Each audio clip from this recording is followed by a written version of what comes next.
Welcome back to the podcast. I'm your host, Jeremy Miller. Every week, I chat with fascinating people from all walks of life in order to bring you knowledge, inspiration, and insight. If you enjoy the show, you can support it by subscribing, leaving a review, and sharing it with a friend. This is the Jeremy Miller Podcast. Corey Hiben, welcome to the podcast, dude. How are you? I'm excited. It's fun to reverse roles here since you were on my show and now I get to be on your show. So that was a ton of fun, man. Yeah. That was I'm not being biased. I'm not just saying this, but that was one of my favorite podcasts I've done. It was just so casual, like super conversational. I've done so many podcasts where it's like very interviewee, and it's like they ask the question, you answer the question, then they go to the next question, and I don't know. I just don't like those as much. Yours was like, very conversational. Yeah, it loses some of its just like authenticity of being able to get to know somebody. Yeah. It feels more like you're on a newscast trying to be like, answer these questions. Okay, on to the next person. Yeah. So calm down. Yeah. And it's I feel like they should just be like people hanging out, talking casually. And I've admittedly been following your show and you're getting good. Dude, the first couple were rough. Yeah. They always are. Yeah. I mean, even now I hope I can look back on even this one and be like, oh, that was tough. That was a rough one. I still feel that way. I'm coming up on 110. Dang. And I honestly literally just feel like I'm starting to get comfortable with it. Like there's still so many times where like in the early quote unquote days of like the first 50, we'll say, where you hit record and you immediately feel awkward. Yeah. You're immediately like, oh, like what are we doing now? How do I do this? You feel the air get like sucked out of the room. Yes. Yeah. Yes. I still feel that way a little bit. Yeah. But it's like with anything, you just put the reps in and you get better at it. It's like running. Oh, dude, exactly. Like running. Everything's like running. What's the favorite part of your favorite part of your podcast? Like, why do you keep doing it? The people I get to meet. Like people always ask me what my favorite episodes are, and it's always like when you get to pull back the veil of conversations and people say things like, I've never talked about this on a podcast show. And I'm like, sweet. Let's dig deeper into that. Like that's my favorite part. Like the one that honestly stands out, I say this all the time, it was with a guy named Justin Mahali, and he's like a bodybuilding coach here in Austin, Texas. And I'll never forget, like I'll give you the world's shortest version of his story, but it was literally sleeping on the floor, no bed, nothing but a blanket, because he couldn't even afford a bed at this moment of his life, to now he has like a penthouse in downtown Austin and he's doing very well. Jeez. And like the story of how he went from literally not being able to pay rent, and luckily he's a big guy, so like just having a blanket was enough to keep him warm at night. From that to where he is now is like, good for you, man. Like, that's cool. How did he make all of his money? Mostly coaching stuff, and he outworked everybody, man. He's the classic, not that you need to have this story, like this is a little extreme, but it's the classic, like never went on vacation, never out to eat, just worked, hustled, did his business, focused 1,000% on it. And it got him to where he wanted to be. I'm sure he paid some price to get there, but dang. Yeah. That's cool. I love stories like that. I know. Well, that's the best part about podcasting is like you get to meet those people and then unveil those stories and go like, whoa, makes a lot of sense of like who you are today based on where you came from. Do you think if nobody listened to these, would you still do them? 100%. Which knows you're doing the right thing. Yeah. Do you feel the same way about this? 1,000%. Yeah. I'm one-upping you, 1,000%. Yeah, I mean, that was like even, I told myself that before I started this, was like, I don't care if a single person listens or not. Like, I want to do it for, one, it's a good skill to build, to like have a good deep conversation with somebody. And two, like you get to know people, the networking aspect, and just hearing people's stories, getting new perspectives. There's so much cool stuff that comes with it. I don't know. This would be a fun topic, but I don't know that there's a better medium for content creation based on like, I guess it depends on your personality type. Cause like, I think if you're really good at dancing, this probably isn't a great medium to choose. You know what I mean? Right. What made you start it originally? Similar to you, the networking aspect of it. It literally started as, because like marketing is my business, and it literally started as I wanted to have conversations with the clients that I wanted to work with, because it's so much easier to ask somebody that you want to work with. It's different than being like, hey, let's have a coffee meeting or let's talk and I want to like pitch you this stupid thing, versus like, why don't you come on my show where we can have a conversation and I can promote everything you're doing. It's a way easier ask than the former. So. Dude, I've noticed that. Like some of the people I've been able to talk to so far, of like, there's no chance they'd ever just sit down and talk with me for an hour. But it's like, hey, you want to record a podcast? They're like, oh, I'd love to. Because it's like they get to work on the skill of talking and telling their story. They get to put themselves out there. It's marketing for them. It's such a cool thing. So I love what you said too about the skill of speaking. I was talking to my buddy. I was doing actually an interview before this one, and I was talking about like the 4 skills that anyone who's like a content creator like yourself or want to have more of a small team or a solo business, not talking like corporate business or giant leadership positions, but the 4 skills that I think are so valuable are writing, speaking, sales, and marketing. And if you can get good at those things, you're pretty unstoppable from just a content creator, business owner standpoint. Have you always been a pretty good speaker? Like No. even before you started the podcast? God, no. No. Totally stumbling over words. No idea how to formulate ideas or thoughts or to convey them into a useful message. Storytelling in a nutshell, like getting good at that, I would argue is hand in hand with the speaking ability. Is like, if you can tell a good story, I mean, Steve Jobs says it, right? Is like the most powerful person is the storyteller, right? And I so agree with that. Everything comes down to stories. Everybody loves stories. Yes. I think now, like me being in the position of building a brand, you could probably be in this. You could attest to this too, of like having a story for yourself or whatever brand you're trying to build is so huge, because you like people can latch onto a story, they can relate to it. But if you're just trying to like sell a product and there's no story, it's like, well, why buy the product? Yeah. Like, and it could be good, but that's all marketing now, Yeah. right? Is like all the brands that you're talking about, they just talk about their story, and hopefully that resonates with people. And if it does, then they're likely to come into your community, want to be a part of your product or service or whatever. I mean, BPN, like that's all about like the storytelling of like hybrid athletes and how Nick Bear got into it, and everybody latches onto that. Yeah. So yeah, it all comes down to storytelling. Speaking of storytelling, let's dive into your story. Let's do it. How did Corey Hiben get to where he's at now? Are you from Austin originally? No. So originally from Minnesota, Twin Cities. Never in a million years did I think I'd find myself in Texas. And so, yeah, do you know much about the Midwest? I grew up in Wyoming. That's right. So that's more Mountain West. Which side note to the Midwest conversation, I got to bring this up because my girlfriend's going to love this crap, is that she gets angry that I call it the Midwest because she's like, it's not the Midwest. It's actually just the North. And the only reason they call it the Midwest is because it used to be the Midwest, and then all of a sudden a bunch of states got formed, and now, you know what I mean? So it's technically like the North, not actually in the quote-unquote Midwest. I feel like I'd call it the Midwest. Yeah, that everyone does. whole region, I guess. I don't know. Everyone does. Yeah. And it's like, it's so fun to argue with her about this whole conversation. But anyways, originally from Minnesota, Midwest, cold, miserable. It's one of those things where like you don't know any different though. Like growing up where, yeah, you shovel a lot and you get stuck in the snow and it's oftentimes 30 below and you just deal with it. The thing I loved most about it though was that it taught me how, I apologize to anybody who's a Texan, it taught me how weather soft people are down here. It's so true. It's like take right now, for example. It's been admittedly over 100 degrees for the last, 20 some days at this point. And yeah, it's hot, it's warm, but at the same time, it's like everybody has hot and cold. Yeah. You live your life and you do what you need to do. That's what growing up in Minnesota taught me, is like, sure, there's going to be days where it's really freaking cold, but if I need to go to the grocery store, I'm going to go to the grocery store. Yeah. And so that was one of my favorite things about like growing up in Minnesota, is that it taught you that regardless of the elements, you're going to do what you need to do at the end of the day. I love that. Yeah. Dude, oh man, Wyoming was cold. I love the cold. I'm one of those people. I can't do the heat, man. So was it hard to adapt to the heat when you came down here? Or like you just had the mindset of like, I don't care? So that mindset got me in trouble. So you're going to love this story. I did not know that you actually have to prepare for the heat. And what I mean by that is like there's certain nutrients you need in your body and there's certain amount of like paying attention to how much you're sweating and how much sun you've got that day. So I started getting into running only in Austin because everybody would walk and run Lady Bird Trail, and I'm very competitive. And I was like, I'm not going to be the only one walking this trail, so I decided to start running it. So through running this trail, I linked up with some people that were part of the Raw Running group, if you're familiar with them. Yeah.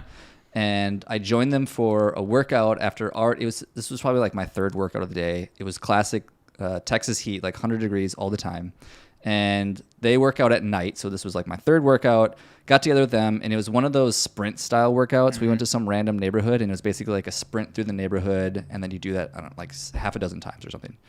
And I'll never forget, I was running, and I was running next to some girl, and we were pretty heavy pace. And I was like, this is weird. Like, is it normal for my groin to hurt? And she's like, what? I was like, yeah, I don't know. Like, my groin hurts really bad for some reason. She's like, yeah, I don't know. You might want to tell one of the guys about that. And I was like, I don't know. All right. And so, Oh, no. Yeah. And so we get back to, they meet at Mean-Eyed Cat. And at this point, like, this was after all the running, and my groin was still hurting really bad. And I went to the bathroom, and I pissed straight blood. Oh, my God. Like, straight red. And I'm in the bathroom. I'm like, oh, shit. Like, what's going on here? And I start freaking out, right? And so I tried calling one of my best friends who's a functional medicine doctor. He didn't answer. So then I texted him, and I was like, hey, man, piss blood, need medical advice. And he texted me back, and he thought I was kidding. And he sent me back a bunch of these, like masturbation emojis, like jerking off kind of things. He totally thought I was joking. I was like, no, dude, totally serious. Like, I've been working out a lot in the heat lately and piss blood. And he called me, and he's like, hey, dude, sorry, I thought you were kidding. Like, what's going on? And so basically told him everything I just told you. Training, super hot, piss blood. And he's like, yeah, man. He's like, you notoriously like don't drink a lot of fluids or electrolytes, do you? I was like, not really. He's like, yeah, you're for sure dehydrated, potentially rhabdo. I was going to say, is it rhabdo? Potentially.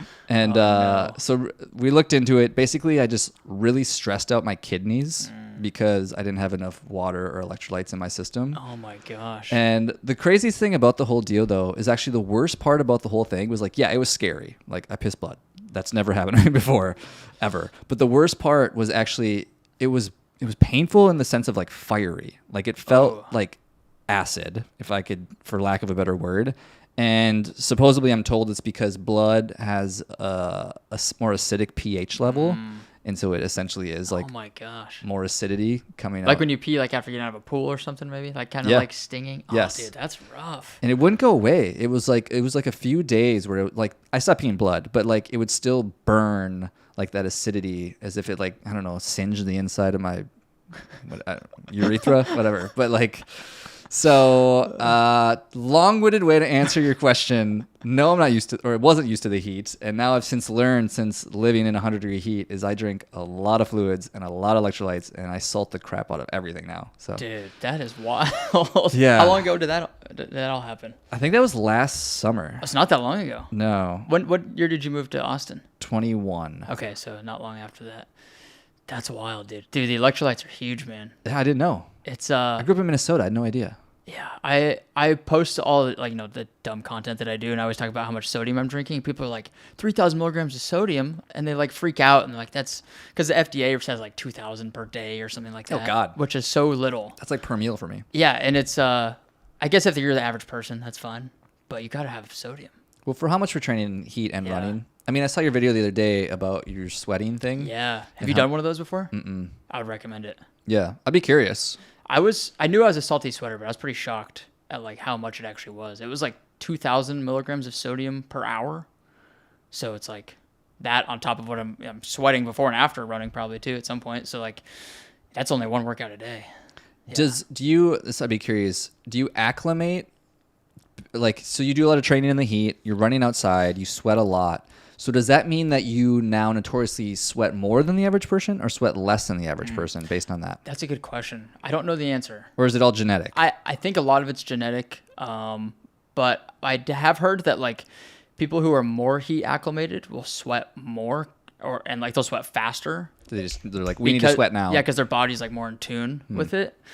I don't know. That's a good question. That's what I'm trying to figure out. Yeah. I was like, do I now sweat more because of all the training that I do in the heat, or do I do less because I'm adapted to it? I don't know. Right. I'm also curious too. Well, I guess that it would make sense if you sweat less because your body can cool itself down in other ways. It doesn't get as hot. I don't know. I'm not a scientist. Yeah, I don't know. That's why I was super curious about it. Yeah. Because I do train a lot in the heat now. Like I literally went on a run in the middle of the day the other day. And the heat doesn't bug me mentally at all. Yeah. It's the physical component as to why I piss blood. Your heart rate just shoots up so high. Right. Yeah, I can't possibly stay in zone 2 in this heat. Yeah. It's like I have to walk almost. Yeah. Oh, me too. It's rough. Yeah. Or you got to just run in the morning. Yeah. Or late at night. But okay, so you moved out here. from Minnesota. You don't give a shit about the weather. What brought you out to Austin originally? There's a story there. We'll say pain. So at the time, I used to practice as an occupational therapist. I don't know if you know what that is, but it's very similar to physical therapy. Okay. Essentially, like if you were ever admitted to a hospital for an injury of any form or surgery, I would almost guarantee you would get prescribed physical therapy and occupational therapy. Physical therapy is probably going to be the one like walking you down the hallway and making sure you have good balance. The occupational therapist is the one that's going to be like, are you able to put on your clothing? Can you go to the bathroom independently? Can you do like the normal functional tasks of like everyday life, essentially? Those are the two big ways to differentiate them. So I used to practice as an occupational therapist. I did it for 4 years. I specialized in upper extremity injuries. So I saw a lot of like rotator cuffs, tennis elbow, tendon ruptures, hand fractures, wrist fractures, that sort of stuff. And so the challenge with working in healthcare, though, is like if you know anything about American healthcare, it's very broken and it's very challenging, and you have a lot of just like patient burnout, frequent flyers. Like it's a very challenging place to work, to be honest. And yeah, it definitely reached a point where like I just didn't want to do it anymore. It was overworked, underpaid, undervalued type situation. Damn. And so it was good and bad at the same time of like, through all of it, though, I was also in charge of a lot of our marketing, which is how I got into what I'm doing now. Is like I was responsible for like getting patients in the door, doing certain programs, going out and meeting people, going to different events, all the things involved in like marketing our brand, essentially. And through that, I realized I liked that a lot more than I did the actual front end patient care type things. And so I'll never forget the moment where I knew I was ready to leave was I had a conversation with my boss, and she had this like list of items she needed to talk about. And I'll never forget, there was one item on this list in specific that I was like, nope, I'm not having this conversation again. And we're going through this list, and one of the items was, she's like, yeah, last week, one of the front desk girls told me you wore black jeans to work like last Friday. I was like, yeah. And she's like, yeah, like black jeans, they're just a little bit like out of the dress code. And I was like, well, then change the dress code. And she's like, no, we can't do that. Gosh. And I was like, I didn't say it, but in my brain, I'll never forget, in my head, I go, I'm never having this conversation again. About my dress attire? Are you kidding me? Right? There's so many things I care about in this world, dude. Like, there's so many things that are important to me, like just people and relationships and health and wellness and trying to have an impact. My black jeans are on the bottom of this list of things I care about. And so I was like, I'm never having this conversation again. And so I didn't quit right away, but I just knew I was like ready for the next transition in my life, essentially. How many people do you think were affected by your black jeans? 0. Other than the front desk girl who was maybe upset about it because she couldn't wear black jeans. That's probably what it was. Right. Dude, that whole corporate, like, I can't stand it, man. I hate it so much. I tried it. And I don't know. I don't know how anybody does it. I don't know if anybody likes it, but some people just put up with it, I guess. Tolerate and it. They just do it because they don't really know what else to do. Yep. Because it's scary to leave and to say, screw it, I'm doing my own thing. 100,000%. You're exactly right. It's comfortable. Yeah. It's one of my best friends says it all the time. He said, I'd rather be miserable than mediocre, because if I was miserable, at least I would do something. And I think so many people are just mediocre. I think they're just doing it because it's comfortable and it's easy, and they're not miserable enough to do something else, but they're also not like thriving or super happy either. Yeah, they're comfortable. They're like, I don't know if content's the right word, but they're just like, they're okay with what they're doing. Yeah, I always tell myself, like, I would rather do something I love and make way less money than do something that I hate and make a shit ton of money. Totally. Like, I think some people unfortunately have the other mindset, and I didn't always have that, but totally. Damn. So now, okay, so you left. How long did it take you from the black jeans to finally leaving? Was it like that day you're like, screw it, I'm leaving? In my head that day I was out, but no, it was probably a couple months. So at the time, the one I called actually about my peeing blood situation. So we had both were living in Minnesota. He was working as a pharmacist at the time, and so we both were kind of in that he hated the pharmacy world as well. It's that same corporate situation where like you're mediocre. It's fine. Like, I think pharmacy is like very high on that list of golden handcuffs because pharmacists get paid pretty well for the most part. But it's like, it's not super fun, amazing work, right? Like, you don't really feel like you're making an impact. You're just like pumping the next diabetic full of insulin and hoping they one day make a change, which they probably won't. So pharmaceuticals and that specifically, that whole industry has got so many problems. 100%, It's so broken. 100%. And so we were both in that situation where we're like, we're ready for the next thing. And we basically made a pact of a day that we're both going to quit. And we set a date where we're both going to quit our corporate jobs. That day came. I sold all my stuff. He sold all of his stuff. We loaded it all into the back of his Jetta. And we knew we were going south. So we were living in Minnesota. It was November at the time. So we were ready to like get out of the winter or avoid a winter this time. And the few places that came to mind were like classic Denver, Phoenix, Nashville, Austin. I feel like we're like kind of the options. I feel like a lot of people choose these options. Mm-hmm. And we, for whatever reason, decided on Austin because it seemed like it would be the warmest in comparison to like Denver or Nashville or something. And we were so done with the cold at this point.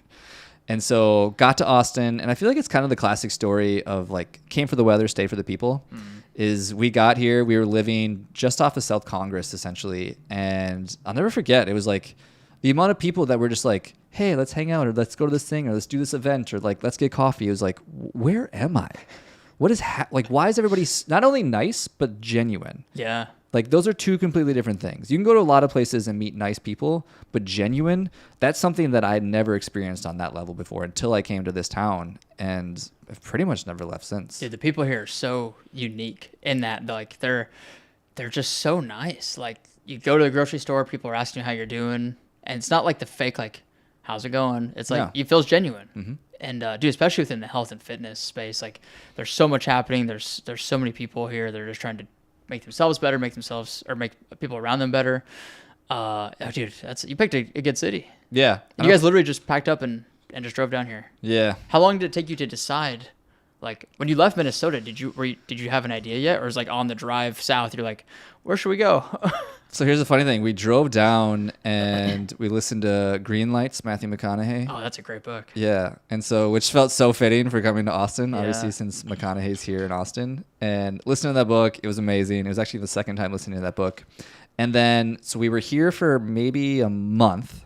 And then we actually went out to Orlando, Florida, because his parents had rented a place out there for like a month that we could stay at for free. And we're like, cool. So we only were here in Austin for a month at an Airbnb VRBO, and then went out to Orlando, stayed there for a month, and we're like, we got to go back to Austin. Like we had such a good time in the short stint that we were there that we decided to come back to Austin. Came back and did a longer stay. I think we did like 3 months or something at this point.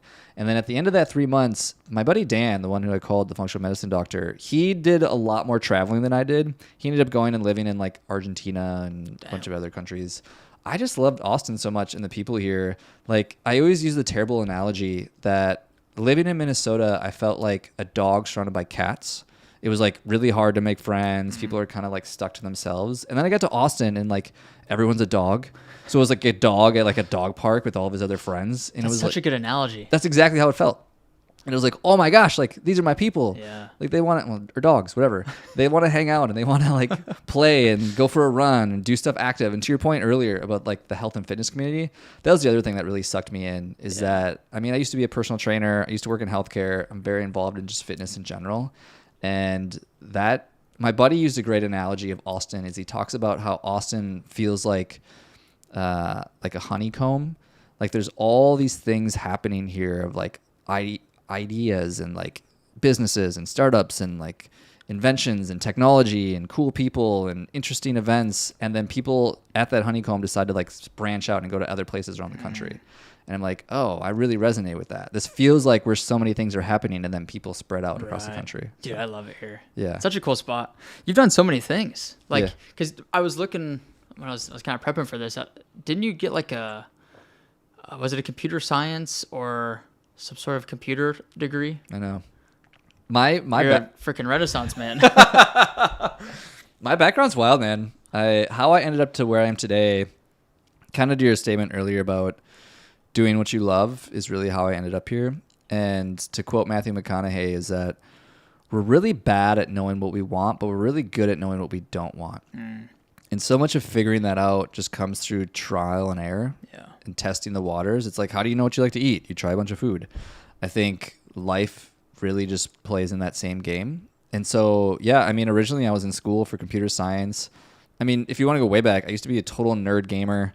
like super into video games. Like that was like my pride and joy. I thought that was going to be I actually competed and at a competitive level, won like money and prizes and video cards and all sorts of nerdy stuff. What game was it? Competitively, it was Counter-Strike. I've heard of that. Yeah, it's a first-person shooter. Interesting. Yeah. I would have never guessed that. Yeah. So that was my original, like, quote-unquote passion, which led me down the route of computer science. Honestly, the reason I didn't do computer science is too much math. Yeah. Did you get the computer science degree, or you originally went to school for that and then Originally switched? went to it, yeah. Okay. And then when I realized it was that much math, I was like, let's try some more science stuff. How many years of co-sci did you do? 2. I did 1 semester of it because that was my plan too, was to do computer science. I think it's a great degree. It was too much math, and like I took 1 coding class and it just broke my brain. I was like, dude, I'm never gonna figure this out.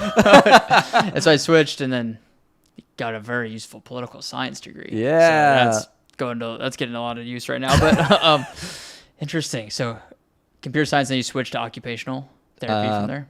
So it was exercise science. Oh, okay. Was undergrad, and then the master's was occupational therapy. Okay. So there was a short stint in there where I worked as a personal trainer at LA Fitness for a window of time. Is that a big deal? I mean, are you serious? I don't know. Is it? No. It's a genuine question. No. Is it like Planet Fitness kind of deal, or? Yeah, basically. Okay. Yeah, like there's nothing glorious about it. Oh, you said it like, yeah, I'm a big fuck. No. I meant the polar opposite. Okay. I meant like, yeah, cool. Okay. Like you could go get a certification and work at LA Fitness. Like, okay. Yeah, there's nothing special. Is that like a big chain? Yeah. Okay. I was like, wait, you lived in LA too? No. Like they're literally like across the entire country. Okay. And I don't even know if you need a certification. I'm pretty sure you can just go work there. I don't know. But I've never seen one. Maybe I have. I just haven't paid attention. I don't know. Anyways, okay. So exercise science. What made you want to do exercise science? That's a pretty big switch. yeah, I think honestly a lot of it came from my mom, oddly enough. There was a phase where I fell into a pretty dark depression, and when I was like 17 years old, a girl broke up with me and severely depressed, like definitely the darkest place I've ever been in my entire life. For sure suicidal. And my mom at the time was going to the local YMCA, and she invited me to the gym, which ultimately, like, going to the gym, exercising, working out really like pulled me out of that depression. And so I now know today, it's crazy to think about, but there's like a hardwiring in my brain between health and fitness and general happiness, because I know what it did for my well-being. And so it was really my mom who was like, obviously you like this fitness thing, like you should probably pursue that. And I'm glad she did. Yeah. It's definitely like built a very strong identity around it, but it all came from that place of like super sad, pulled me out of depression, and now I've kind of followed it ever since. But dude, that's so powerful. I've heard that story, similar story from a lot of people of like they're depressed, they're in a really dark place, they started running or they started lifting weights, pulled them out of that, and then they're great. Totally. That's so interesting. Have you heard that study? I've said it like 6 times on this podcast already, but there was a study that showed physical exercise was 1.5 times greater, or 1.5 times more beneficial at reducing the symptoms of anxiety and depression than pills and therapy combined. I think on their own. Okay. But yeah, 1.5 times better at reducing. I'm butchering this. Reducing the symptoms of anxiety and depression. Well, and on top of that too, it's intrinsic. Mm-hmm. I think is like what I would argue is probably the bigger factor in that. I've not heard that, but I'm not surprised by it. And I would also add too that I think it's also something that it teaches you self-soothing. Yeah. It teaches you a tool on your tool belt to deal with something that's challenging in life, versus the other one is like you take this external circumstance, whether it's a person or a pill, which that's not really a healthy way to deal with anything. Yeah, it's not natural. No. But I think we all have this sort of like built up energy that gets reset every day, essentially. And it's like we have to get rid of that energy through physical exercise. And if you don't get rid of that, it builds up and it turns into some dark mass of like depression or anxiety. Dude, I love that you bring that up. Speaking of the dog analogy, I was just telling my girlfriend this the other day. So I do a lot of this. We can go down this rabbit hole if you want. Let's do it. I'm technically homeless. I say home free because I love not having a home. So what I mean by that is I do a lot of house/dog sitting. There's this amazing website. It's called Trusted House Sitters. I don't know if you saw, I was out on a farm for like a month. Yeah, I was going to ask you about that. We can get to that, but that's another story. But anyways, so I'm technically homeless, and so I've been watching a lot of dogs. But the dog breed that I've been most in love with lately is Australian Shepherds. I love Australian Shepherds. And so I was joking with my girlfriend the other day of like, I feel like an Australian Shepherd. I need to go burn off some friggin' energy. Yeah. Otherwise, I'm going to be an asshole tonight. Like, I need to get rid of this, whatever I got going on in me. And so I feel like using that analogy has helped her understand why, like, I move a lot. Yeah. I exercise a lot. If I'll do it 2 days, it's cool. I just, like, I need to get it out and burn it off just like an Australian Shepherd. Dude, 100%. I've noticed even with our dogs, like, if I don't run with them for a few days, or like we're out of town and they just are hanging out at the house for a few days, they'll like start eating the couch. They'll like get into the trash because it's like they have all this energy they got to get rid of, and I'm sure they start going crazy mentally a little bit too. And so I think it's just so essential. Like, I don't know. I wish that physical exercise was like some mandatory thing that everybody had to do. It's like everybody has to, I don't know, get a driver's license or drive, like, I don't know, something that we all have to do. Yeah. Like legally. It's like I wish that exercise was that thing that we all had to do. We had to like check into like some app to the government of like, did you exercise for 30 minutes today? If not, we're marking your credit score down. I feel like insurance companies have tried to do that, right? Where like, oh, really? Like they'll reduce your price of your premium or whatever it is based on like how physically active you are or how healthy you are. Interesting. I don't know how successful it's been, but because like I don't think there's a lot of money to be made. Right. And That's like the hard part. making people healthy and happy, which is like has been my whole dilemma with why I got out of healthcare, is like exactly to that point, is that there's not a lot of money in it, so there's not a lot of incentives to actually get people healthy. Right. So, and not that I believe in conspiracy theories at all, but I do think it's interesting that so many of the foods probably that we eat today probably just make us lazy and lethargic and not want to do anything active, which is a whole host of a problem in itself. But. Dude, I think it's so much that stuff just comes down to money and profits. Like I think it was Nestle or some huge like big food company. They employed like 80 psychologists, and for the pure fact of they try and develop foods that are the most convenient, so like low friction to consume, the most cost affordable for people, the cheapest, and then the best tasting, and whatever's gonna like ignite that or like so sugar, the catalyst of like that feedback loop. Yeah. So it's like the cheapest, easiest, and best tasting food. Like that's their sole job, is to create this shit, and it's like Oreos or chips or like it's all the stuff that people get addicted to because it like taps into our psychology, and that's like literally what they're doing. It's like a social media where it's like these big companies will like hire psychologists to bring people into how can we get people to stay on this app longer. It's like, how do we get people to eat more of our food? And it's by making it the best tasting, and it doesn't matter what the ingredients are. I mean, that's how sugar got pumped into literally every food on the market, is like it encapsulates all three of those essentially. Yeah. Like super cheap, super easy, tastes delicious, makes everything taste better. Like just pump it into everything basically. It's scary. It's bad. Yeah. What's your I know, do you do like animal based diet? Mostly meat and fruit. Meat and fruit. Yeah. I've never called myself animal based, but I will say since eating that type, I guess if you want to call it that, definitely the best shape and the best I've ever felt. Even to the point where I think I've noticed like my testosterone levels have gone up since eating that way as well. Yeah. I've heard that from a lot of people. Yeah. That like low carb. Do you do is that low carb technically because you're just getting fruit? Or fruit? I would say sometimes you err in that direction, but that's why I try to incorporate like sweet potatoes and rice because of how much I train. Right. I mean, shout out to my buddy Chris Bates. He's the one that really got me in like the whole quote unquote animal based thing. That's his dealio. And yeah, I'm not like strict on it because like I do see the value in carbs in general and the only way, if you're just eating straight fruit, it's very hard to get enough, especially if you're training a lot, which is why I incorporate rice and sweet potatoes. But for the most part, yeah. You feel pretty good doing it? Like energy levels? Yeah, it's been baffling, man, actually. Like just how much better I felt overall in terms of overall conditioning, strength, sleeping better. Yeah, it's wild. What's like a typical day look like of eating? Breakfast is usually like steak and eggs and some sort of fruit. Midday, usually like chicken thighs, chicken breasts, usually some other type of fruit. And then dinner's usually like rice, ground beef, maybe sweet potatoes, and then again, some sort of fruit.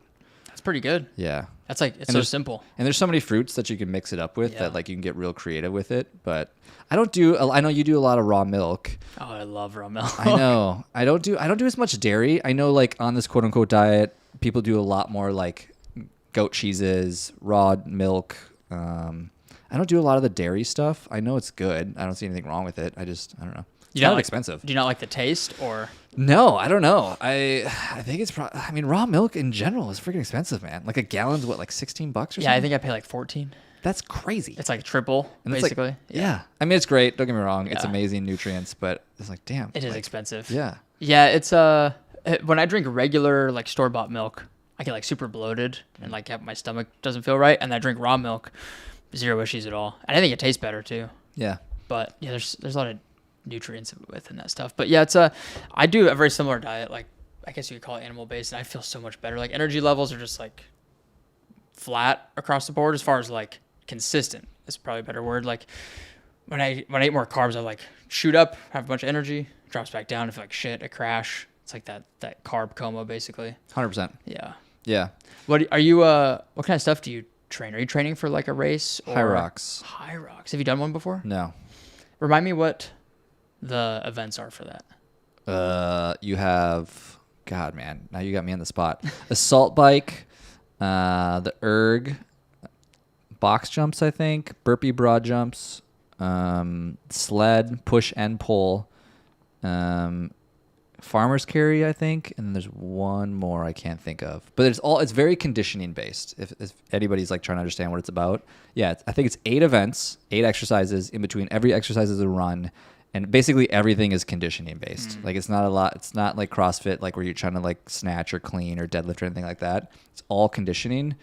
And so it on average takes an athlete roughly hour 15, I would say is probably average time now. And it's always the same exercises regardless of where you are in the country. Because I had some buddies that competed in it over at the World Championship in Europe. It's always the same ones. Like the guys that are really good at it can do it in less than an hour. Jeez. But yeah, it's super conditioning based, which is not normally anything I train for. Interesting. But, so isn't it like you run a kilometer? Is that what it is in between each one? Yeah.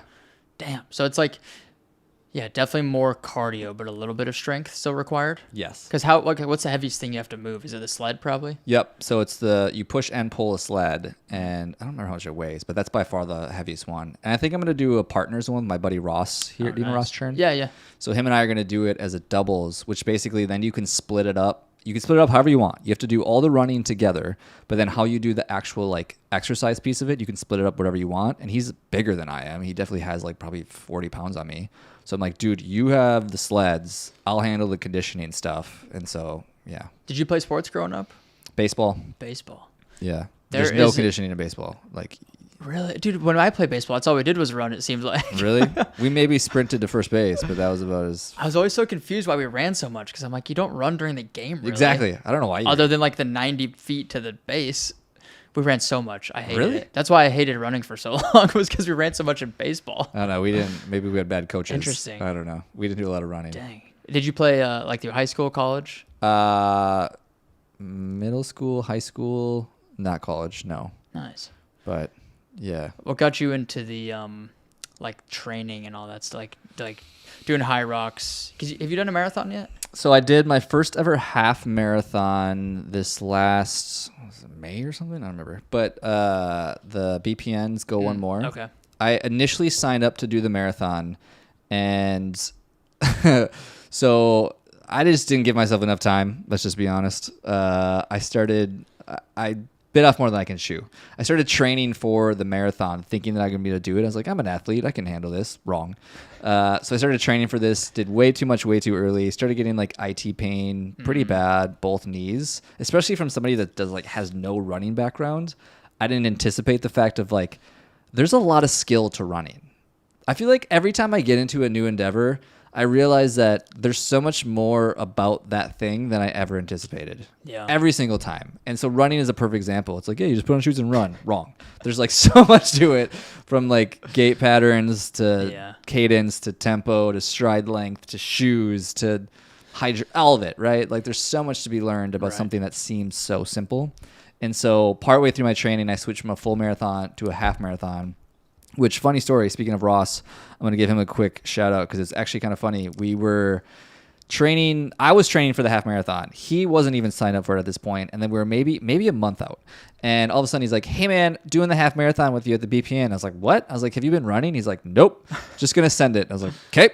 And so we went on a couple runs prior to the race, and he was dealing with the exact same thing I went through. He's like, his knee was hurting. Oh, no. He was getting some IT pain because like he'd never trained for it really. And race day comes. We get up, and the race is at like 6 a.m. And we had to get on a bus, I think, at like 5. So we had to be up at like 4, like super early in the morning. And at this point, at like 4 or 5 in the morning, Ross had already eaten 3 bananas. So he's like carb loading like a mother effer, like super early in the morning, right? And then we get to the event at like 6:30. And I'm almost positive, I think he had bananas in one hand and a jar of honey in his other hand. And he was eating bananas and just like chugging honey. Oh my gosh. And his whole strategy was basically like, if I can get enough carbohydrates in me, I can murder this race. And I was like, all right, whatever, man. And so like at this point, he had not ran more than like maybe 5 miles at most. Oh my god. And so race time comes, and I'm on the line like waiting to start this race, and Ross is nowhere to be found. And so then gun goes off or whatever, the alarm goes off. We all start running. I don't know where Ross is. Turns out he was in the bathroom. That sounds about right. He had to clear the pipes out before the actual race started. So he starts like a minute or two late because he was in the bathroom. And the race was, it was a down and back. So like if you were doing the half, it was like whatever, 8 down, 8 back. If you're doing the full, you do it twice. And I get down to the halfway mark, still haven't seen Ross, coming back on mile like maybe 9 or 10. And all of a sudden we cross, right? So we cross paths because he's still going to the checkpoint to come back. And high five, good seeing you, whatever. And then all of a sudden, like I'm getting to mile like 10, 11, and he catches up to me. Oh my gosh. And I'd been training for this pretty consistently. He had not been training at all. And he catches up to me, and I was like, oh, I was like so excited for him to catch up to me, right? But then he keeps going. And I was like, did this guy just pass me right now? What is happening? Like, how all those carbs. Yes. I was like, how is he beating me? And he ends up finishing the race maybe like only a minute or two ahead of me, but he freaking beat me. That's so funny. And I'll never forget, we get to the end of this race, and he's like, I think I found the secret weapon. And I was like, no, dude, I think you found your secret weapon. You are a lunatic. Bananas and a jar of honey. So here's the other thing that he did, though, as well, that I didn't mention, is he, in both of his pockets, he had these like spray things. I don't know if you've ever seen these, but one of them was like sodium and caffeine.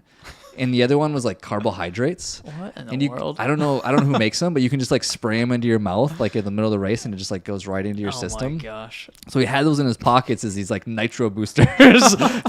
Basically. Dude, it's so funny hearing the stories of people's like first marathons. Was that his first half? I think it's second. Okay. But either way, like people that don't like typically run, because like I go so far down the rabbit holes of like the proper fuel and nutrition, and then to hear people out there just doing stuff like that. Like I'm assuming he probably never practiced that like prior to the race. No, and for the next week he was icing his ankle something. He like injured something. He definitely wasn't healthy for at least a week after the race. Oh my gosh, that's so funny. But he did it. So how was the experience for you overall? Yeah, so loved it. I will say that it made me realize though is like, and I've heard you talk about this, is that I'm not super into like pounding pavement for a marathon or even a half marathon for that matter. Not that this one was actually kind of trail-ish. It was like hard, rocky kind of trail. But the idea of pounding the pavement for a marathon isn't super appealing to me. But doing like an ultra on a trail, that's attractive to me. Yeah. So that's what it made me realize is like, I'm not trying to just like sprint on a pavement. I would rather like go see some scenery or see like some mountains or whatever. That's way more attractive to me than a marathon. Yeah, it's like what you said earlier. It's easier to find out what we don't like than it is to find what we do like. And I would have no idea. Yeah. I've written about this a number of times about how the only reason I did that race is because I wanted to be closer to the BPN community. There's a number of people there that I just wanted to spend some time with. That was the only reason I did it. I never considered myself a runner, never thought I would like running. I never thought I'd get into it. But like through the journey of like learning the skills that are involved of what it takes to become a runner taught me a lot about myself and like why people get into it. I've now 100% accepted the fact that I actually don't run for the physical reasons at all. That's actually not even attractive to me. If you want to be physically healthy and fit, go hit the gym. Mm-hmm. Go lift some weights. Yep. Go get strong. That's going to make you super physically healthy. You're probably going to look better naked. Yep. Like all the reasons that people actually work out anyways is they just want to look good naked and feel good. Go hit the gym. I don't actually run for those reasons. It's purely the mental aspect of like, whoa, now I get it. Is like running, it's meditative. It brings you into the moment. It teaches you how to overcome something challenging. I don't know. There's just like, there's so many other reasons other than the fitness reason. Yeah, dude, I love that you said that. I'm 100% on the same page. And I remember when I was on your podcast, we kind of talked about that too. And I don't know if you'd quite gotten into running yet. And I think I'd sort of talked about that, and you were like, oh, I'm excited to like find that out for myself. And it sounds like you did. Finally. And I would have never cool. figured that out had I not signed up for this race. And so for anybody listening, like, there's so much value in just signing up for the thing, whatever it is, even if it is like a half or an ultra or like wherever you're at in your journey of like, just pay for the thing, sign up for the thing, commit to the thing, and then figure out what you learn along the way. There's so much value in that. I mean, you always end up a totally different person 100%. At the end of any kind of preparation or any kind of race. Because it's like, or anything hard that you do. Like if you sign up for something challenging, it doesn't have to be running, like, I don't know, a course or like some class or something like that. Like, just go and do it, and you're going to learn something and you know, learn something about yourself, more importantly. Dude, you got to come run a 100-miler with me. I know. I've told my girlfriend about that. Is like, I see that in my future. I'm not ready yet. I do want to do some sort of ultra. Mm-hmm. I don't know how long. Hopefully somewhere cool. If you have any recommendations, I'll definitely take them. Oh, dude. But there's a lot in Texas. There's a ton of trail races in Texas. I don't know if you'd want to do one in Texas because it's not super scenic, really. But there are a ton around here, which is cool. Yeah. But like, I mean, I'd probably go to like Colorado, Utah, Wyoming, somewhere up there. Because there's so many up there too, and like in the Rocky Mountains are epic. So, side note on that, can I ping you on this real quick? Yeah. So my buddy, do you know Matt Johnson? Yeah. He's doing the Leadville. Mm-hmm. He told me that he's flying in like a day or two before the race, so he's not going to be acclimated. Is that normal? From what I know, I was actually doing research on this because I did an ultra in Wyoming, and the race was at like 9,000 feet. Here we're like sea level basically.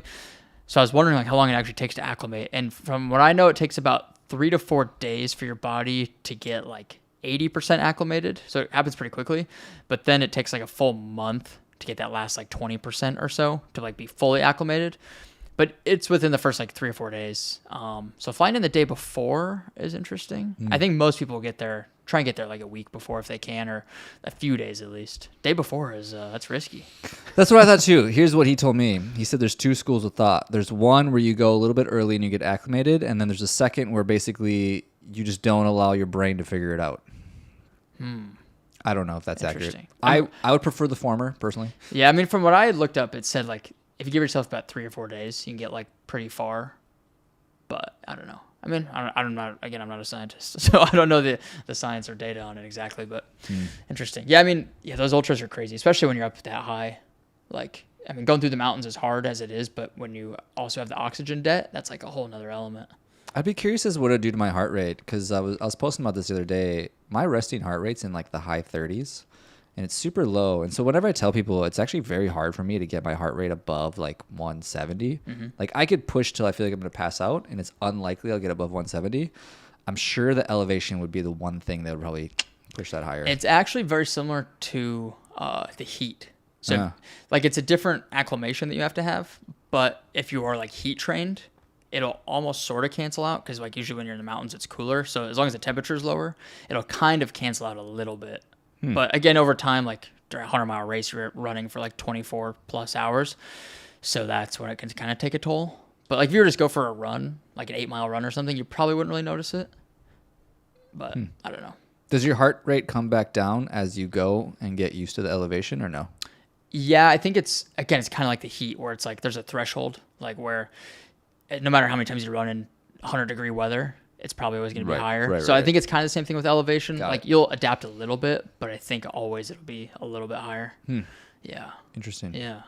Where were we at before all the running talk? House sitting. I wanted to ask you about the farm. Yeah. Yeah. What? So what is the pet sitting, house sitting took you out to a farm for like a month?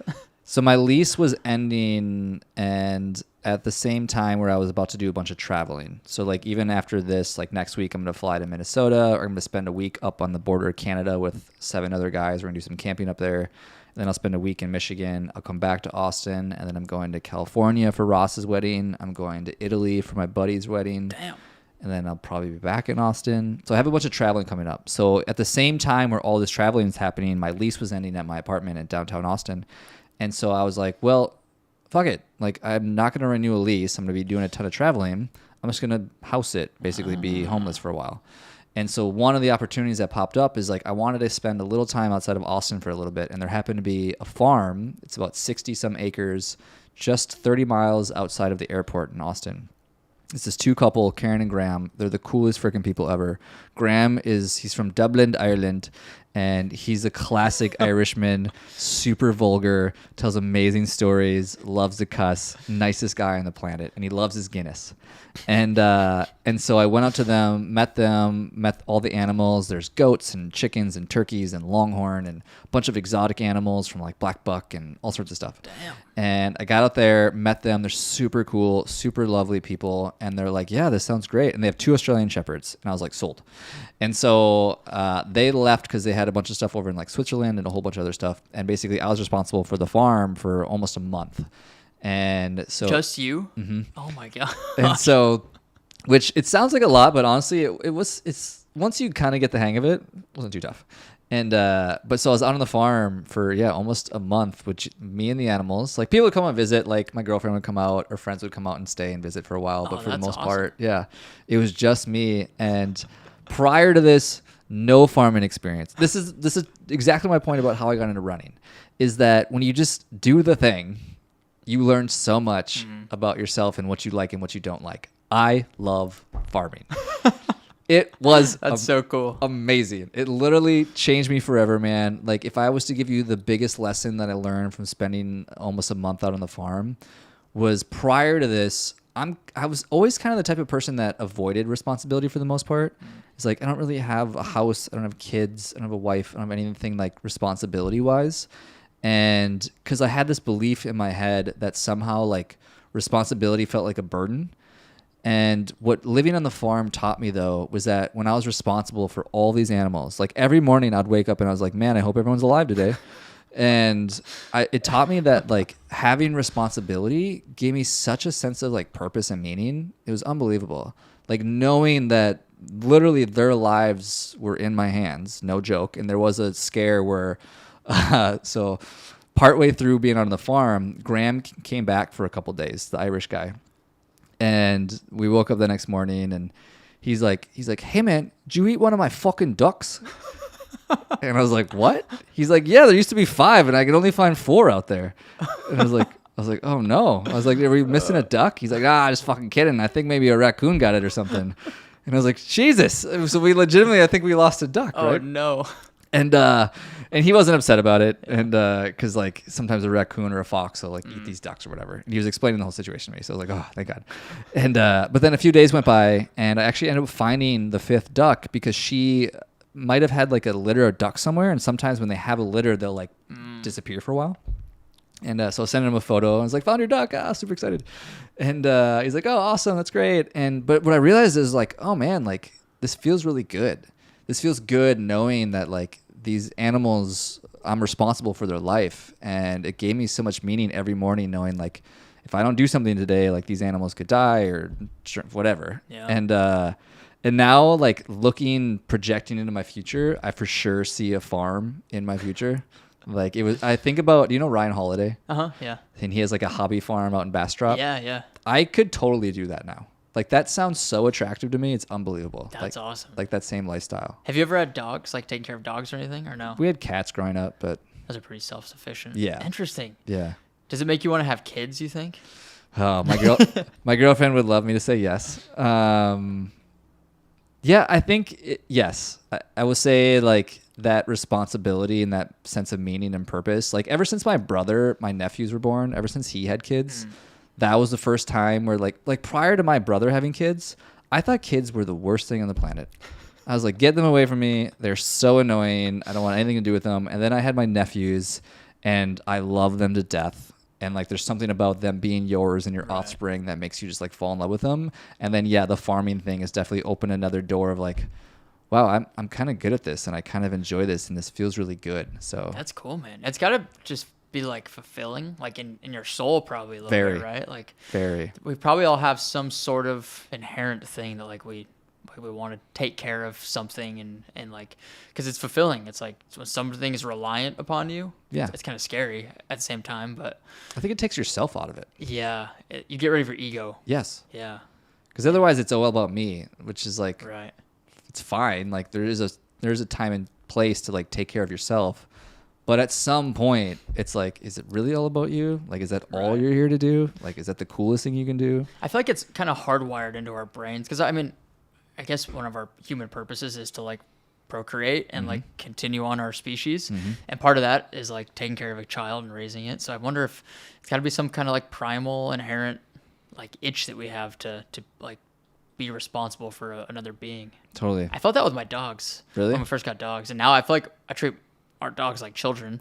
So it's like, I don't see them as dogs. I see them as like our kids basically. But it's like when I leave the house, I'm like, oh, I'm thinking about my dogs. Or like, oh, I hope they're okay. Or like I'm out at the store like, oh, they would love this. But they're just dogs. Like, I guess I don't want to call them just dogs, but I don't know. No, I get it. No, I can totally relate now, especially doing the farm thing is like, yeah, like I said, every day I'd wake up and I'd think about like, man, I hope they're alive today. And then I'd go out and like pet the goats or whatever. Like, that's so cool. Do you think you'd do that again? Like do another like farm sitting? Is that what you'd call it? Yeah, that's really a fun question. I'm glad that you asked that because now that you say that, I've never thought about this, but there's a part of me that feels almost attached to these animals now since I spend so much time to them. Yeah. So I don't know. Now I almost feel like if I went to another farm, I almost feel like a traitor. Yeah, you're like betraying these animals. I'm betraying all my goat ladies and all the other freaking cool animals that were out there. Did they have names? Yeah. Oh, that adds to it also. Yeah. If you didn't know their names or they didn't have names, because it like personifies them a little bit. Yes. Interesting. And I'll never forget Penelope, that girl. Man, she was a mother effer. She a goat? Yeah, she was a goat. And at one point, oh God, at one point, so they would separate some of the goats because they wouldn't always get along. They would freaking want to bang heads together. Like there was the baby goats, there was the daddy goats, and then they would split some of the female goats. It was mostly female goats because those are the ones you milk for milk and cheese and all the good stuff. And there was at one point where I was going from one lady goat to the other lady goat pen, and one of the girls like bucked me and like knocked the gate open. So then like there's all these like goats fucking slewing out into the rest of the pasture, right? And I was like, oh no. And so like all of a sudden then all the goats were like mixed together and I wasn't sure which ones were supposed to be in which pen. Oh no. And I called Graham like right away and I was like, hey Graham, problem. So I mixed up all the lady goats. I don't know who goes where. He goes, okay, don't worry about it. Take a photo of all the goats and I'll circle on the photo which ones need to be in which pen. Perfect. So I'm walking around like taking photos of all these goats and he's like circling them and he's like, this goes in this pen, this goes in that pen. But there was one in particular, Penelope. And he's like, yeah, she needs to be in this pen, but you're probably not going to be able to just grab her. Like she's like very skittish. Like she won't like let you around. And so there's a few videos of me like chasing Penelope around to like try to get her into her pen. Oh my God. And I eventually had to lure her with graham crackers. Ironically, I had this bin of graham crackers that I used that the goats love graham crackers. And so I eventually had to like wrestle this goat and get her into her right pen. But that's so funny, dude. Yeah. Man, you're making me want to go live on a farm now. Dude, I tell everybody this now. If you get the opportunity to just spend a few days out on a farm taking care of some animals, do it. 100%. Dude, so worth it. That is the kind of a dream of like have like a garden, have some sort of like, I don't know, horses or chickens or some animals. Chickens for sure. I had unlimited eggs. That's so nice. There was no shortage. I ate eggs every day, all day. Like eggs and steak for breakfast was like every single day. Doesn't a hen lay like 6 eggs a day or something crazy? They had to have because there was I was giving them to everybody. I was giving them to my friends and my girlfriend and like I couldn't. There was more eggs than I could ever eat. Dude, and farm fresh eggs are the best. Exactly. It's crazy the color of the yolk. Mm-hmm. Like it's so like a deep dark yellow orange. And you compare it to like a store-bought one, it's like pale yellow. Yep. Dude, you gotta be careful with that though, because like sometimes they'll dye the eggs. I don't know if you knew that. It's like sometimes they'll like dye them orange because people know that they want. Oh, really? In the same way, because like dye salmon, right? Yeah. They do the same thing with eggs. Oh my gosh. So sometimes you gotta be careful with that. But yes, that is true. Really? So like the store bought ones, they'll dye those sometimes. Interesting. Man, I just need a farm. That's all my problems. That's what I'm saying. With ducks though, because Oh, duck yeah. eggs are actually amazing too. I've never had duck eggs. I was eating duck eggs every single day. So those are also awesome. You're like a superhuman now. Yeah. Dude. I know. It was so great. I had amazing. unlimited eggs, unlimited honey, a bunch of cheese and goat milk and sourdough, unlimited sourdough. Dang. Yeah. That's amazing. Yeah, it was great. What a cool story. What a cool like part of your life. I know. It's weird. That's awesome. I don't know where I'm going to go next with this whole house/dog sitting thing. I'm currently living in South Austin now at another home, watching 2 cats, essentially. I know. That's such a cool thing you can do. I have another friend. Do you know Dom Fusco? Yeah. He's doing Is he doing that? I just saw him at Squatch. He was doing it. I think he moved into somebody now, but like, because he moved here from Philadelphia, did the same thing, just like house sit, pet sit for like a month or two until he found a spot. It's like you could travel the world and do that, like wherever people need their house and pets watched, I guess. Yeah. That's cool. Well, I learned about it from a guy at a meetup here in Austin about a year ago. I remember I was at a Easy Tiger with a group of people, and he's like, yeah, I haven't like had a lease or a house in like 6 months. And I was like, oh, tell me more. How did you pull that off? And that's when he told me about this whole like house sitting, dog sitting thing. And I was like, I could get on board with that. And now here we are, friggin' year later. What do you do with all your things? I own nothing. Really? Okay. I say we, my girlfriend has so much stuff. I'm like, I would love to do that, just like travel around and like house sit, but I'm like, she's not gonna give up her stuff, no way. I have a lot of stuff too, but that's my girlfriend too. Yeah. I mean, the shoes alone, I don't know, like that in itself would be a burdensome to travel around with. That's so funny. So okay, so let's go back to, you moved to Austin with the functional doctor. Yep. Functional medicine doctor. Is that when you started doing all the marketing stuff? Oh, great question. So yeah, so in that transition from getting out of an occupational therapist, that's where I started the marketing side of things. And so it was all online based. I really focused initially on website design and development. And that purely, as crazy as it sounds, came from, I saw there was a girl local where I was living at the time in Minnesota she was a health coach. And I already knew I wanted to work with like the health, fitness, wellness space because that's where I come from as a personal trainer and also working in healthcare. And I went to her website. It didn't look super great. No judgment against her. She knew what she was doing.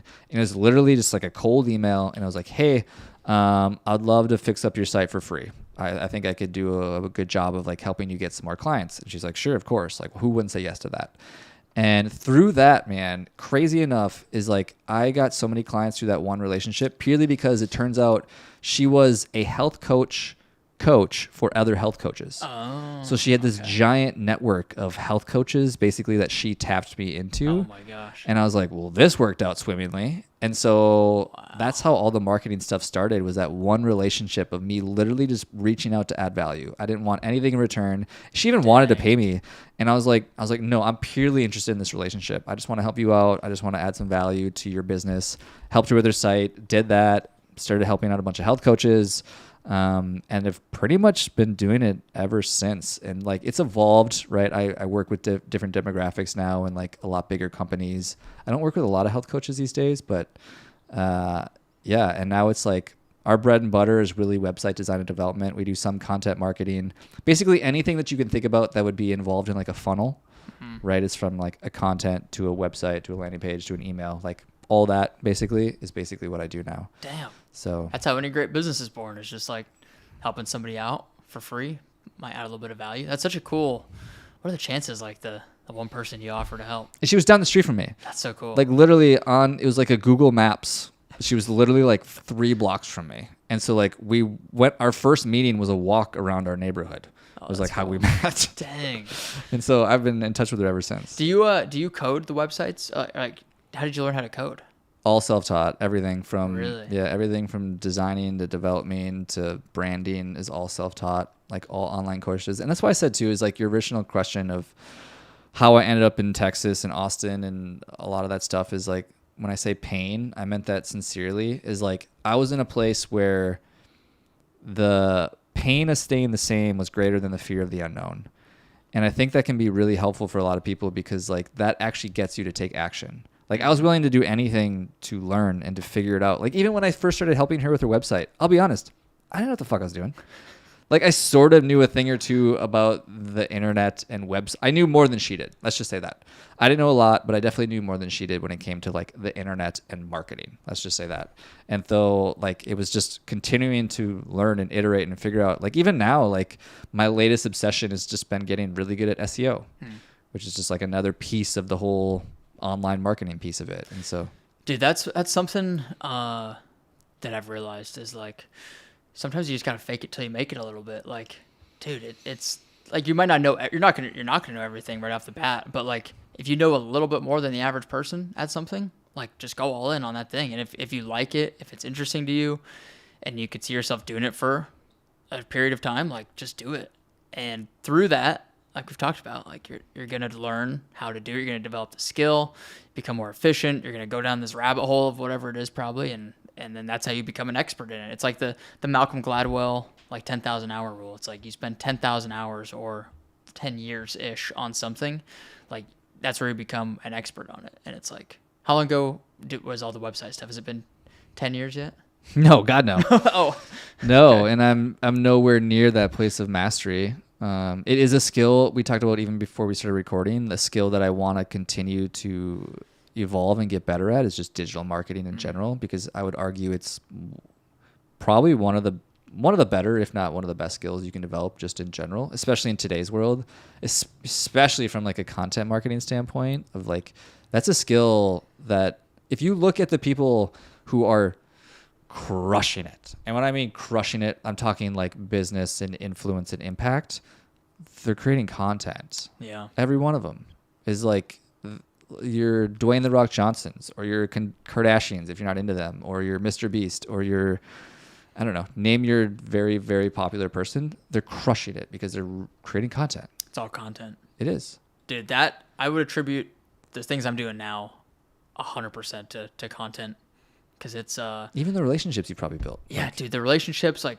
the traveling I've been able to do, like just the way I'm able to like make money now, it's all from content. And it's like a year ago, I was essentially the same person doing the same things I'm doing, but I just didn't make content about it. Now I just make content. I just film what I'm doing, and now I get to do all these cool things because of content. It's such a wild thing and a wild time to live in too, because anybody can do it. That's the cool part. Like everybody has a phone with a camera and Instagram to edit or TikTok to edit. Like anybody can do it. It's probably actually one of the main reasons that I reached out to you to even get you on my show initially, was like and I think I told you that I was most impressed with like your ability to create really good, relatable content that people resonate with. And like you still do an amazing job of it, but like there's so much value in it. It's kind of like running. Like you get better at it by getting into it and doing it, and you do it enough times as you continue to iterate and get 1% better every single time, which I'm sure you can attest to. And so, yeah, I echo that so much. Yeah, it's the consistency too of consistently putting it out, because that's the other thing too, is like a lot of people are creating content, so there's a lot of content out there. There's so much like stimulus and things that people are constantly consuming, so you want to be at the top of people's minds as much as possible, and that's just what algorithms like as well, as like they want people who are consistently producing stuff. So there is an aspect of like throw shit against the wall and see what sticks. It's like if you post enough, at some point some of it's going to take off, but there's also plenty of people who post all the time and they don't grow. So there are other elements, but that is one of the big things. But dude, I've noticed like with your content, it's like it's getting better. Like nice. it's noticeably like you're trying to add more value, or you are adding more value, and like you're more relatable. Like even from when we did our podcast a few months ago, like it's noticeably improving and getting better and just more intentional, I think. 100%, 1000%, dude. Like one of the things I started doing, recommendation to anybody, is I started asking other content creators for feedback. Yeah. Like specifically, Iric, shout out to him. I think he has like 1 million some followers now on Instagram, and he's a buddy of mine here in Austin. What does he do? Keto. Oh, he does a lot of keto food stuff, and really amazing stuff, right? He's crushing it, and he continues to grow. And so I'm always like, hey man, like, what do you think of this video, or can I get some feedback? And he's super open and willing to give me advice. And I think that's one thing I wish I would have done earlier. And so it's a recommendation to anyone, is be intentional about asking for feedback. Because otherwise you don't really know if you're improving, if it was good or if it was bad. Because like I think we create and then just kind of expect to like get better the next one. But unless you're intentional about getting the feedback and figuring out how you're going to improve, it's really hard. Yeah, so. yeah. I'm a fan. Matt Choi calls it ABT, always be testing. And it's like always test some sort of element in every video if you can. So it's like maybe try this style of caption, or try starting the video with your face, or try starting the video with like a shot of you running, or like, you know, just mixing in all these different elements and variables. And like you can do that with every video because you're putting out so much, and like the short form stuff is so easy to put out that you can always kind of be testing something. And then through that, it's like, oh, that video didn't work. Why didn't it work? And then I kind of learned that from Mr. Beast too. Have you listened to him much, like on podcasts or anything? All the time. Have you heard him talk about where, like when he was first starting out, him and his buddies, they called it like YouTube masterminds, where they would get together. There's like 5 or 10 of them, and they would just dissect videos for like 10 hours a day. Like, why did this one go viral? Why did this one not? Not even their videos, but other people's, and try and figure out like, is it the thumbnail? Is it like the cadence of the video? Is it how the video opened? Is it the music? Whatever it is. And through that, just like dissecting all these videos, they developed like the Mr. Beast formula, because like every video of his is the same now. It's like they're different, but it's the same format. And I kind of do the same thing with my stuff too. Is like always being intentional and always testing something. So what do you think? Because you just did a video about the Tahoe trip, right? Yeah. What do you think what did you do about that video maybe that you feel like was like, oh, this is something that's going to help this get a little bit more traction? Was it the one I just posted today? Yeah, YouTube something. Oh, okay, that one, I didn't edit that one actually. So I can't, that might not be a good example. Okay. But like some of the things that I've noticed, because I've like, if you look at my videos, they're pretty much all the same, like same format, same style. Like the voiceover helps a lot because it's that people feel like you're talking to them. I feel like, because it's like you do the voiceover, it feels like you're close to them, sort of. Would you do a voiceover versus talking in the video? I find that those tend to do better. Interesting. Okay. In my experience. Yeah. That's tough. I believe you. I'm just curious. It's because I test stuff like that too. It's like, should I do a video where it's like me sitting down talking, or like me running and talking? But it does seem like, well, I don't know. It's easier to do voiceover, so maybe I'm biased towards that because you can get them out faster. Yeah. But I don't know. Well, I feel like you could compact it maybe a little bit more too. Like if you have a bunch of video and then you could compact it and then talk over it a lot quicker. Yeah. Maybe because that obviously a little bit quicker video might be more appealing to people. That was something I learned from Iric, is like if you look at any of the keto guy, of any of his videos, is like he's always thinking about like, what is the bare essentials that I need to get this message across? Yeah. And so like his videos are like freaking 20 seconds, maybe, right? Like they're super compact, but like that's what people want. So yeah, because I think it goes back to that point of like people are getting so much content and so much information that like they don't want to have to think too much. Right. So I try and do that with my videos is like, what's the like simplest, like most dumbed down way I could get this message across? And so it's a similar concept of like only put a couple words up on the screen at a time, not a full sentence of stuff that people have to read, just like 2 of the main keywords, or like even just like in the voiceover, making it as concise as possible tends to help. And I think a big thing too is like what I noticed the most in other people's videos that I think are some flaws is like the like composition of shots. So like if it's a B-roll shot, like a lot of people's shots are just too busy with like there's somebody in the background walking, there's like a bunch of signs on the wall, or they're in a gym and there's like stuff happening, versus like look at like Alex Hormozy's videos where it's like literally he's the only thing in the shot basically, where it's like it's so simple, you don't have to think about it. It's just like easier for our brains to understand. I think that's a part of it too. I don't know. I could talk about the content all day. There's so many different elements to it. I love that. I feel like the message I'm getting out of that, and hopefully somebody else is as well, is the simplicity scales. Yeah. Is like, it was Steve Jobs that said, the ultimate sophistication is simplicity. I think there's a lot of truth to that. Yeah. I think we try to do too much. Yeah. I think because I've gotten a lot more into writing lately, because I feel like my writing is carried over in my content creating and my speaking and my thinking. And so I've been doing a lot more blogs lately, and something I learned recently was basically write about one idea. Is like, I think when I first started writing or creating content or anything, I was trying to incorporate too many messages / ideas. as to like, what's the one idea I'm trying to convey here? And then just encapsulating all that based on whatever you do, from your video to audio to writing or whatever. Yeah. I like to think of it as like short form content. Like if my Instagram is a book, each video is like a page, or like probably not even that, like a paragraph. Like each video is a paragraph, I guess. Maybe even a sentence. I don't know. But like thinking of it as like you said, is one very simple idea. Because it's like, especially when you first started getting into content, like you have so many ideas that you want to talk about. But I think as the more you get into it, you start like going through those ideas. Like, oh, I did a video about this today. I'll do something about this tomorrow. And then through that, that's where you start to get like more like precise, or like, you start to get more focused on like one singular topic. Mm-hmm. So that makes sense. I think that's a really good observation. Yeah.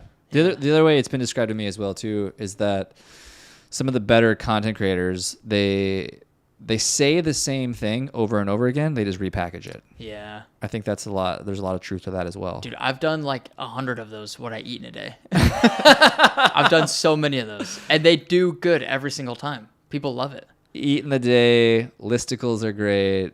Like, what's a listicle? Like a list of items. Oh. Like give me an example. The 3 ways that I train for a marathon. Yeah. Or the 3, whatever. Yeah. Like, I don't know. My top 5 running shoes. Yeah, there you go. So, yeah, exactly. Okay. That's what I meant. Yeah, because it's easy for people to understand and comprehend. They're like, okay, he's going to tell me 5 things. Yes. I'm going to watch it, and I'm going to get 5 things out of this.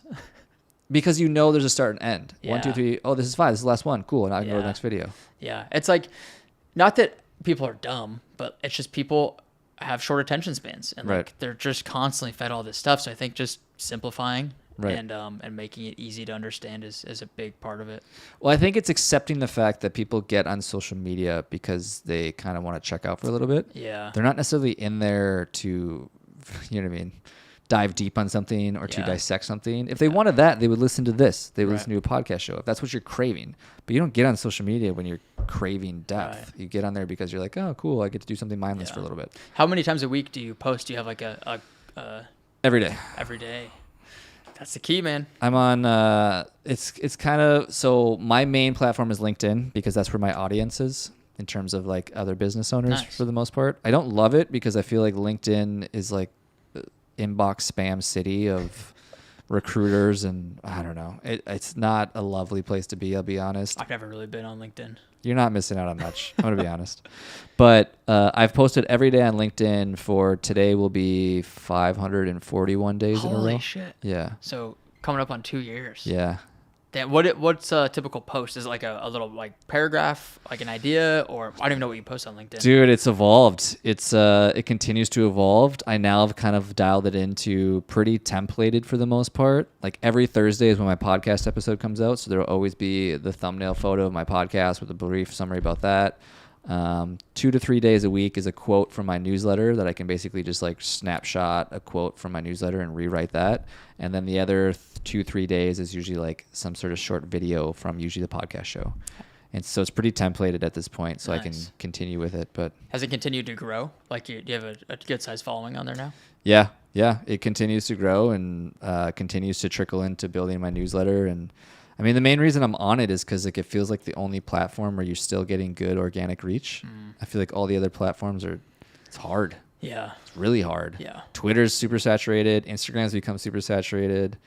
Facebook, I just hate Facebook. It's a cesspool. People are so angry on there. Yeah. YouTube's great. Yeah. YouTube Shorts are awesome. Do you post? How much video content do you put out? I should do more, although I'll be honest, I've really fallen in love with the medium of writing. And so now lately it's not as much video. It's more like literally actually just today I posted basically a carousel from the last blog that I wrote. So it's turned into... Oh, I saw that. Yeah, it's turned into more like writing and carousels, which ironically, to your point about always be testing, my carousels / my writing does better than a lot of my video content. Interesting. So I'm starting to lean more into the writing. Good. Yeah. That's cool, man. I actually wanted to ask you this. So I think it was the one you posted today. You said, attention is modern day gold. Yeah. You want to explain that? Yeah, man. I mean, if you go back in time a little bit, everyone was going to the gold rush and recognizing that there's a lot to be made from a monetary standpoint in the gold mines. And now today, everything is based around attention. When you think about it, all comes down to leverage. And I can't take credit from this, right? I learned this from a lot of other people. But basically, it all comes down to leverage and understanding that the main forms of leverage come from people, capital, software, and media. Have you read Naval Ravikant's? Yeah. Same concept, right? And so understanding and accepting the fact of where we're at today, of kind of our point earlier about the people who are crushing it from a success standpoint, have mastered the art of attention. They've mastered the art of like, how do I get more eyeballs to just watch what I'm doing? Regardless of what I'm doing, they're watching what I'm doing. And because they're paying attention to it, they are now more likely to get on board with whatever it is that I want to pursue, right? Whether it's something of good or bad, regardless, it's like you are now more in tune to tapping into what they're doing just because you're paying attention. And so if you can master the art of paying attention, like you can essentially build a community, you can build an impact on a certain cause that you believe in. You can make a lot of money if that's what you want to do. But like today, now, when you look at all the forms of being able to create leverage, media and attention, I would argue, is probably number one. 100%. Do you follow Alex Hormozy? Yeah. Have you seen his video where he talks about like what got him into content? No. It's basically that same concept. Like he was super successful with his like gym launch, I think. Yep. Like a millionaire, but anonymous.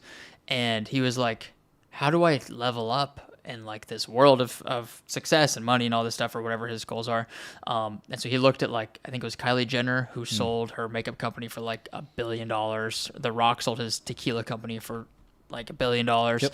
And he's like, it's not like their products are that special or unique. He's like, how are they able to do this? And he's like, it's the attention, it's the content, it's the media that they put out, because it's eyeballs, and like everything's online now, everything's digital. So if you have this online audience, it's like you have access to all of these people who can then become customers essentially. Who's that famous soccer player? Ronaldo? Yeah, him, or I don't follow soccer that much. Ronaldo, right? Isn't that the like? Yeah. I'm pretty sure he's like the number one most followed. I think so. He has the biggest following on the entire planet, more than anybody else, if you like add up how many followers he has. And I'm going to butcher this, so if anybody wants to fact check me, go for it. But essentially, he was at some conference or some interview, I think probably after like a soccer match, and I think there was like a Coke or a Pepsi bottle on the table. I don't remember which one it was. But he essentially took it and he like turned the symbol away from the camera so that you couldn't see it. And the stock prices plummeted, like millions of dollars. Oh my God. Literally just because he turned the logo of the soda company away from the cameras, because I think he didn't support the brand for whatever reason. And it's like, if that doesn't tell you the power of attention today, I don't know what does. Like, that's so crazy. Crazy. Yeah, dude, I love that analogy though of like comparing it to now to like the gold rush. It's like the saying of like during the gold rush, like, do you want to be the gold mining company, or do you want to be the company selling shovels to the gold mining company? It's like thinking of it that way is like the internet is like, do you want to be the person, that's consuming all the content, or the one that's creating all the content? 100%. I think obviously you want to be the producer of it, in my opinion. That's 100%. cool, man. So what's your ultimate goal with all of your content? Is it like to get more like business for your marketing web business, or like what's your goal? So that's how it started, but it's evolved. It's turned into impact for me. Every year I do yearly goals, like a lot of people. I guess maybe in our circles, maybe not a lot of people in general, but for sure in our circles. Yeah. Oh, 1,000%. But so every year I generally have 3 main goals that I'm pursuing. And for the last probably year or two are the first times ever that I've never had any health goals. So they're usually revolved around certain categories, from relationships to health to wealth and to impact. Those are usually the categories that they fall into. And for the last couple of years, I haven't put any into the health categories, only because I've been in that sphere for so long that it's not that super attractive to me anymore. I feel like I kind of got it covered. I'm pretty healthy. I exercise a lot. I love it. I don't need to put a lot of energy into it. And so it started out as more of like a wealth goal from a lot of the content creation piece of like basically driving more attention and traffic to a lot of the marketing stuff that I've done. But since the show has grown, which I'm sure you'll probably reach the same point as well with this podcast show, is that as I started getting people reaching out to me and feeling like it was having impact and they were getting value out of it, and they were telling me how it was like changing their life, I was like, whoa. Like that feels way better to me than the wealth piece of it. And so it's evolved since doing it. Like I'll never forget, like there's been a number of times where I've gotten messages from people who are like, you're the reason I started my business, or like, I used to listen to your podcast show on my way to work every single day before I decided to branch off and do my own thing, or like things like that, where it's just like, that feels good. Like that, I feel like I'm actually making a difference in people's life. And so now it's really just continuing to have a bigger impact at the end of the day. That's so cool, man. Yeah. I love that. Yeah. Have you ever met somebody in person who like knew you from the internet, but you didn't really know them? So this is a fun story. So yeah, I was at Zilker Park and this girl came up to me and she's like, "Hey, are you Corey Hiben?" I was like, "Yeah." She's like, "Oh, listen to the podcast show. Like, I love it. It's so great." And so get this though. We were going back and forth. I was talking to her, and that next like 2-3 weeks from there, I had a trip with a group of guys out to Knoxville, Tennessee. We were doing a guys trip out there into the Smoky Mountains. And she's like, "Oh, that's super cool. Like, I'm actually from Knoxville. Like, my parents still live out there." I was like, "Cool." I was like, "Well, actually, on my way back from Knoxville, there's actually like a 2-day window there where I don't have anywhere to stay." And she's like, "Well, you could stay with my parents." And I was like, "Really?" She's like, "Yeah, like, let me talk to them and see if you could stay out there." I was like, "Sweet." So like a day or two goes by. She ends up linking me with her mom and her dad. And so then on my way out of Knoxville, I ended up spending 2 days with her parents for free in Knoxville, Tennessee. And her dad is a professor for whatever the college is out there. I can't think of what they're called. Is it University of Tennessee? I think in Knoxville, right? The Vols. The Volunteers? The Vols. Yeah. Yes, the Vols. So he's a professor with the Vols. And so he was like showing me around campus and like showing me around town. They took me out to dinner. It was amazing. And so it all came from this girl who recognized me at the park. That's so funny. That's hilarious, dude. It's crazy the way that the internet would bring people together like that. It's so cool, dude. I couldn't agree more on just like the impact of things. It's I mean, dude, like I watch your content and it's like it impacts me. I think I don't know. It's I don't think we realize how much of an impact we have, really. Like, because when you see numbers on a screen, it's like, oh, this video got this many views. It's like, okay, cool. But it's like, those are all human beings that watch this. And it's like, think about the people that'll like comment or send a message. Like, that's great. But think about all the people who didn't, that still saw it, that were still impacted. Like, it's such a small fraction of people who will not comment or not like your post or not send you a message or whatever. And it's so, there's never been a time in human history where you can impact this many people, like as an individual person, and have that big of an impact. It's so cool. Totally agree, man. And I'm constantly reminding myself of that as well. You're exactly right, is that we as the creators oftentimes will create things and post things. And for whatever dumb reason, our brain like, oh, it didn't get this many views or likes or comments or whatever. And we're completely neglecting the fact that like, first of all, even if one watched it, that's super cool. Mm-hmm. And also, too, of like the one person that maybe reached out about it probably tells you there was at least 100 that probably watched it and just didn't say anything and paid attention to it. 100%. So I love that, man. Dude, okay, last question I want to ask you about. So you do all the website design, lots of marketing stuff. What is your take on artificial intelligence? Do you think that that'll ever come? Because I know now there's like software that will even like edit podcasts. Like, do you think that eventually that stuff will come and take like marketing jobs? Think that's ever possible? Whew. Wow, you just opened a can of worms. 2 things there. One, I would say, do you use Autopod? I don't edit this, but the guy who does edit this does. Yeah. Shout out to Dylan. Thank you, Dylan, for editing this. But yeah, Autopod, that stuff is from an AI standpoint, it's nuts. I about pooped my pants the first time I used it. Do you use it? Yeah. And I was literally, the interview I had earlier, he was literally complaining. He's like, I hate having to like edit this video and have to do the splicing the videos. And I was like, dude, have you ever heard of Autopod? He's like, what? No. And I sent it to him and he's like, oh my God. He's like, you just save me hours of time. And doesn't it apply like audio filters and all that too? Like make it sound good and everything? I only use it for the video, but probably. I know because they just had an update, so yeah, probably. I'm sure adding to it. I saw a video of it where it like, doesn't it show you like as it's chopping everything up, and it just like it does it in a minute. That's so nuts. It literally does it in like a minute. Whereas it would take somebody like 30, 45 minutes at least. That's I mean, crazy. yeah, assuming you had, let's say, an hour video. mean, even if you watch it on 2x speed, that's at least a half hour. And like you have to kind of pause as you're cutting it. So like, yeah, it's Damn. stupid. To answer your question though, how do I feel about the AI stuff in the marketing world?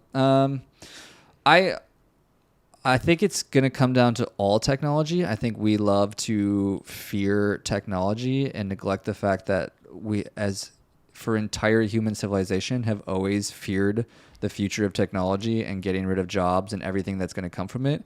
And we also completely neglect the fact that every single time new technology comes out, it actually creates more opportunity and more jobs and more careers to come. So no, not really. I feel like it's classic human nature to fear the unknown without the realization that every single time it's turned out for the better. So yeah, that's beautifully said. Yeah.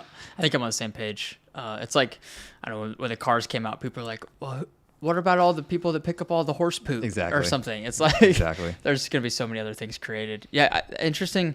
Like, what do you think about, like, you said you like to write a lot. Obviously things like ChatGPT.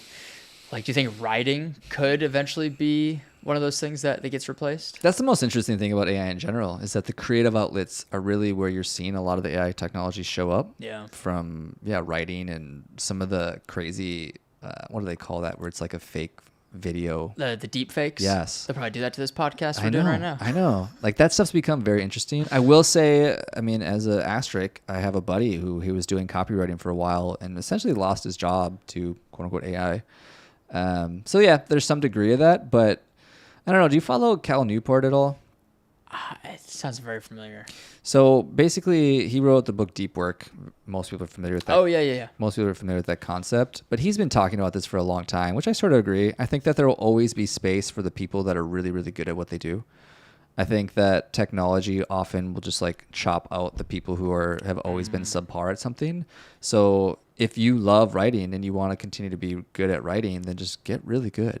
And I think there'll always be space for you. That's a good point. Because it's like, who's going to buy a book written by AI? Right. Like, I think people still want that human-to-human connection. I think we want it more than ever. I've noticed that with COVID, like all the in-person stuff got shut down, obviously.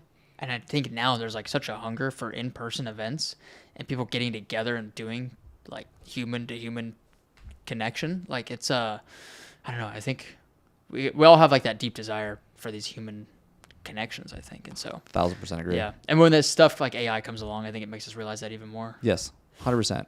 Yes. It neglects that we're still humans at the end of the day. 100%. Yeah. Dude, well, we talked about a lot of things today.